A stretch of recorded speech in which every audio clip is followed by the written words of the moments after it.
Week 2 of Lent, Abraham, then Jesus, then you and me.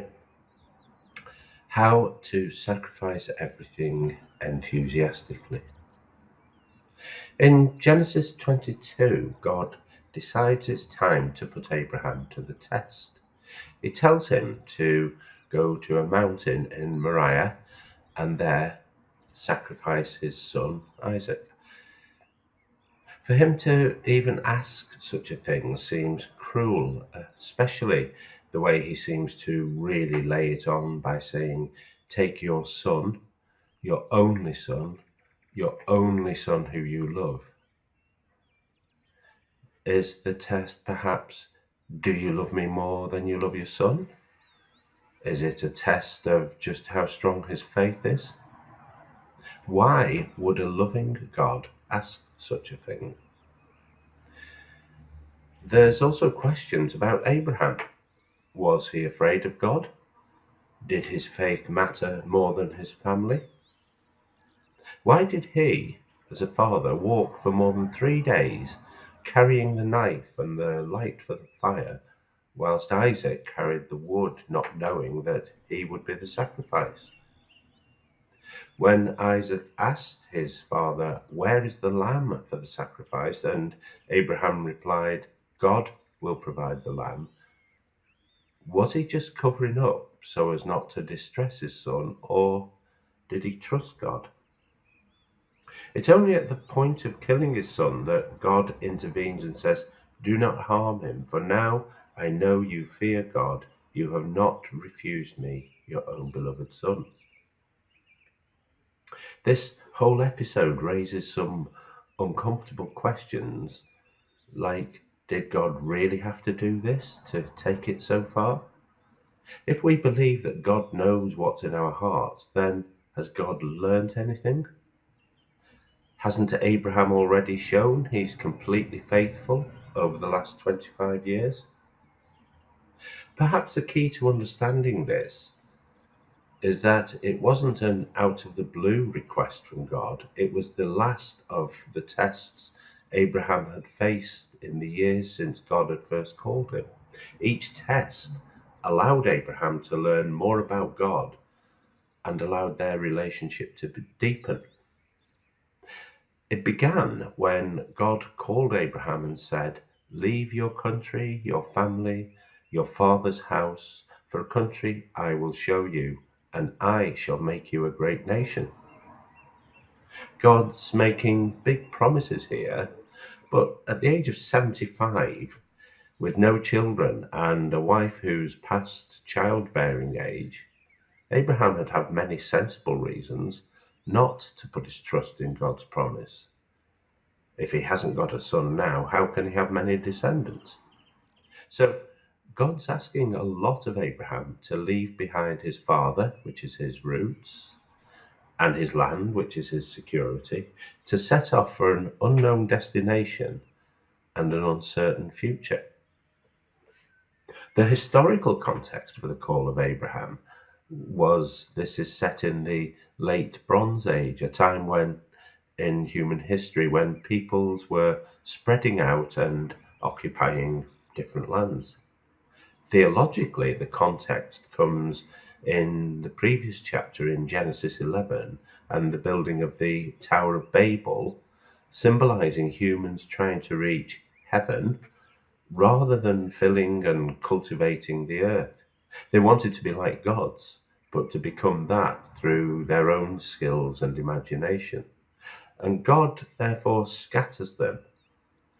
So Abraham leaving his own land is part of this movement, but the difference was that where others were scattered, Abraham would be directed by God, and his descendants would be the chosen people living in a covenant with God. As part of this great human movement, Abraham's people would be in the thick of human development, so it wouldn't all be plain sailing. God said, I shall bless those who bless you and curse those who curse you. But then he adds, all the clans on the earth will bless themselves by you. And this is where we see what God has in mind. Eventually, all peoples on earth will say to each other, "May you be blessed as Abraham was blessed." He'll be the father of a great nation, and all people will recognize that everything he's become is because he was blessed by God. So it's through Abraham and his descendants that all people will learn about God. We learn more about Abraham and his trust in God when, on their journey, tensions and disputes arise between Abraham and his nephew Lot's herdsmen, basically over grazing rights. So Abraham offers Lot the first choice of which way to go, and he says he'll go the other way. So Lot looks round and he chooses the Jordan plain, which is the most fertile. Now God says to Abraham, after Lot's gone off, look all around, and God promises that he'll give all of this land and that all his descendants will be as many as the specks of dust on the ground. It's worth noting that Lot looks around and sees from a worldly view, while Abraham allows his looking to be directed by God. And later in chapter 14, he shows that he's devoted solely to God and will not be beholden to any earthly power. This is when after various battles and wars and so on, the king of Sodom offers Abraham fabulous wealth, but Abraham swears by God Most High that he will not take one thread, not one sandal strap. And this is because he won't let anybody say, "I made Abraham rich." He's putting everything, all his trust in God still. And this trust in God is clear again when, after several years, Abraham points out to God that he still doesn't have an heir. God repeats his promise, saying Abraham will have as many descendants as the stars of heaven. But by now, nobody would blame Abraham if he'd said, "Well, can you give me some proof? After all, he's an old man now. He was 75 when he set off, and this is a few years later." But it says, Abraham put his faith in God, and that was recognized to him as uprightness. And what this means is that it was Abraham's faith that was important to God, not any military prowess or political astuteness or great charisma or any of the qualities that we normally think are vital for world leaders. Although Abraham's faith is beyond doubt, I think it's a comfort to many of us that Abraham does ask for some reassurance, some sign from God.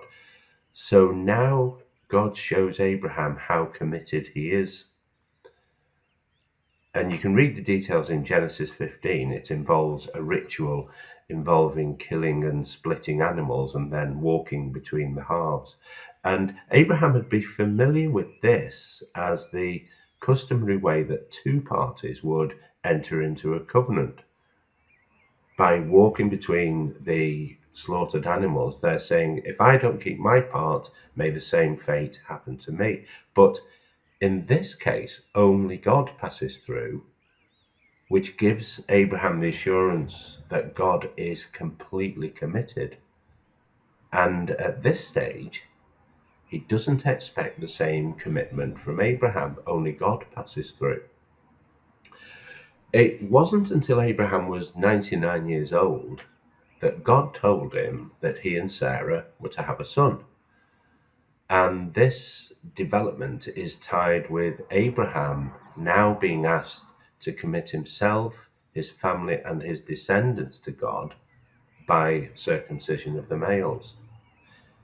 The point is that no longer is God the only one who is committed to the covenant.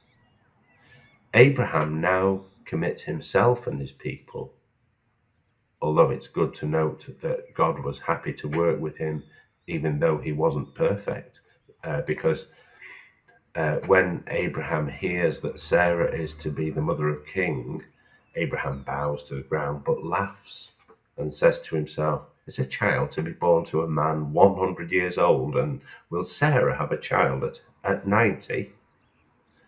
Even allowing for questions about the actual age, it's absolutely clear that Abraham knows that it's impossible. But despite his doubts, Abraham circumcised himself and ordered all the males of his household to be circumcised. The point is that even though it didn't make sense, Abraham was obedient and gave the commitment God had asked for. The first sign that this obedience put Abraham on a more equal footing in the partnership comes in chapter 18, when God is intent on punishing all the citizens of Sodom for their wickedness. And God wonders, shall I conceal from Abraham what I am going to do? For I have singled him out to command his sons and his family after him to keep the way of Yahweh. So he tells Abraham what he's going to do in Sodom, and Abraham goes into this full discussion with God, and he argues that God wouldn't be acting justly if there were 50 good people and God destroys them with the wicked, and God agrees with him. And then Abraham says, okay, what if there were 45? What if there were 40? And he keeps chipping away till he gets down to what if there were 10 good people? It sounds like Abraham is changing God's plans, but this is God letting him in on his plans. Abraham's discovering bit by bit that God is a just and merciful God. This is God involving him in his way of thinking and in his plans. So we come to when Isaac is born and the future is assured. But even after 30 years, when Abraham has shown so much faith, God still has to put him to the test and asks for the sacrifice of Isaac. This makes sense if we think of the test being for Abraham to find something out about God rather than God finding something about Abraham. Everything is at stake. Abraham's whole future is in Isaac, and on him rests all of God's promises. This is why God says, give him to me. It's an obvious contradiction. What's at stake is, even though I'm asking you to kill your son, and without him my promise can't be fulfilled, do you trust that I am your God and that I will keep to the covenant with you that I committed to? Of course, Abraham couldn't possibly see how God could ask this of him and keep the covenant, which is precisely why this is an extreme test of trust. Over the years, Abraham's faith has grown, so his part in the covenant has grown. Now he's ready to show he can trust everything to God. By going all the way to the point of killing Isaac, to committing himself to it, he shows he has complete trust in God. So now God can say, now I know you fear God. This is not God saying, now I know you're scared of me. Fear of God is the desire to obey and to serve that comes from a deep reverence and awe and trust. I'm sure that God already knew what was in Abraham's heart, but only Abraham could show that he would turn what was in his heart into action. As the father of God's people, Abraham's faith will be the foundation stone of the covenant. It will be a relationship of trust. For us as Christians, this event takes on an even greater significance when we read in the second book of Chronicles, in the beginning of chapter 3, that Solomon will build the temple in Jerusalem on Mount Moriah, the same mountain where Abraham had been asked to sacrifice his son, will be where Jesus, God's son, his only son, his beloved son, will be sacrificed on the cross. Once again, we're left puzzling as to why a loving God and a loving Father would demand something so awful. It was something the apostles just couldn't accept. When Jesus first mentioned he'd be killed, Peter said, "This must not happen." Jesus had called him Satan and told him he needed to learn to think as God thinks, not as humans think. And it was for this reason that 6 days later he took Peter, James, and John up a mountain where he was transfigured. Matthew describes it as his face shone like the sun and his clothes became as dazzling as light, which would remind the Jewish readers of Moses coming down from Mount Sinai where he'd been with God, causing his face, that's Moses' face, to shine a dazzling white. Now Jesus becomes the light, and suddenly Moses and Elijah appear with Jesus. They represent the two pillars of the Old Covenant, that's the law, Moses, and prophecy, Elijah. And them talking with Jesus points to Jesus as the fulfillment of the Old Covenant. They hand over to Jesus, who will be the founder of the New Covenant. Not surprisingly, the three apostles don't know what to say, but Peter, ever the one to jump to an enthusiastic conclusion, has one of his "I've got it" moments. He's clearly filled with awe when he says, "Lord, it's wonderful for us to be here. If you want me to, I will make 3 shelters here, one for you, one for Moses, and one for Elijah." The Jewish people built shelters at the Feast of Sukkot, a feast that celebrates the first harvest after they'd arrived in the Promised Land. And it celebrates the completion of God's work in having brought them through the desert. So Peter seems to think that Jesus in this glorified state is a completion of God's promise to send a Messiah. Jesus has brought them there for perhaps something of an unveiling of himself as the powerful and glorious Messiah they expected, and that this transfiguration signaled Jesus was now beginning his reign in triumph. Peter is full of his own ideas about what all this means now and for the future, and has clearly forgotten about Jesus' talk about dying. It's while Peter is talking about building the shelters, whilst he's showing that he doesn't understand that the cloud covers them, and God speaks out of the cloud saying, "This is my son, the beloved, listen to him." And Jesus is now alone again with the disciples. From this point, all along the road that would lead to Jerusalem, to the mountain where Abraham had almost sacrificed his son, and God will go through with the sacrifice of his own son, they must listen and learn to think in God's way. The main point about listening is that you don't talk. You don't, as Peter was doing when God stopped him, impose your ideas, your understanding. The disciples weren't to argue with Jesus or try to persuade him to change course. They were to accompany him and to listen. The cross won't make sense to them because they're familiar with crucifixions as something that not only inflicts great suffering, it's shameful, it's degrading, and it's failure. So there would be dark and confusing times ahead, not least in Gethsemane, which is when Jesus next takes these 3 apostles aside with him. As with Abraham, their faith will be put to the test. How can God's plans for the kingdom of God come to fruition if the Messiah is rejected and killed? It's a contradiction.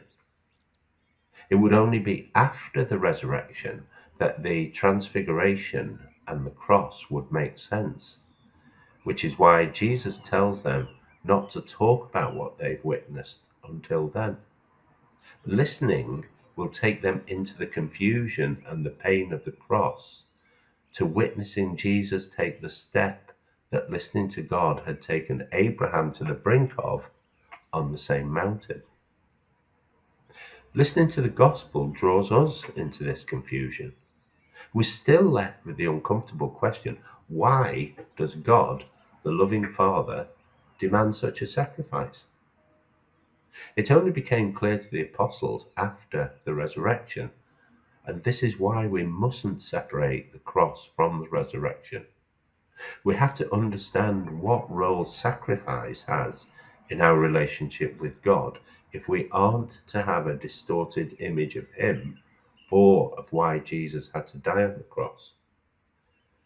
We tend to use sacrifice with a sense of foreboding and loss, of giving up something.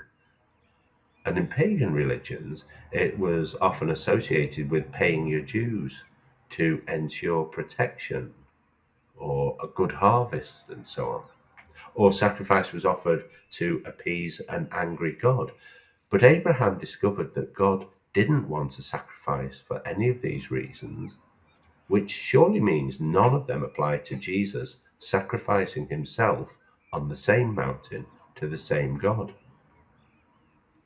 The word sacrifice comes from two Latin words meaning to make sacred. When we sacrifice something to God, we offer something of ours so that He can make it sacred, can bring it into His sphere. He doesn't want to keep it. It's so that He can return it to us fulfilled, made complete, made whole, or made holy. If God had asked Abraham, "What can you do for me?" Abraham would not have thought of anything remotely near to, "Well, I could start the race of the chosen people for you." God's power, His plans, and His timescale are beyond our imagination. So God would need Abraham to trust Him completely. Abraham's son was returned to him fulfilled. One son would become thousands and thousands, something Abraham couldn't dream of himself, but was made possible because in trusting God completely, God was able to work through him. Jesus' last words on the cross were, "Father, into your hands I commit my spirit." He handed over his spirit, he gave it up. His sacrifice is this giving his spirit up to God so that it can be returned, sanctified, and fulfilled in the resurrection and at Pentecost. How right Abraham had been when he said, "God will provide the lamb for sacrifice." Now, Jesus, the Lamb of God, is the sacrifice through which the new covenant, in which we could, through Jesus, live in full communion with God, was established.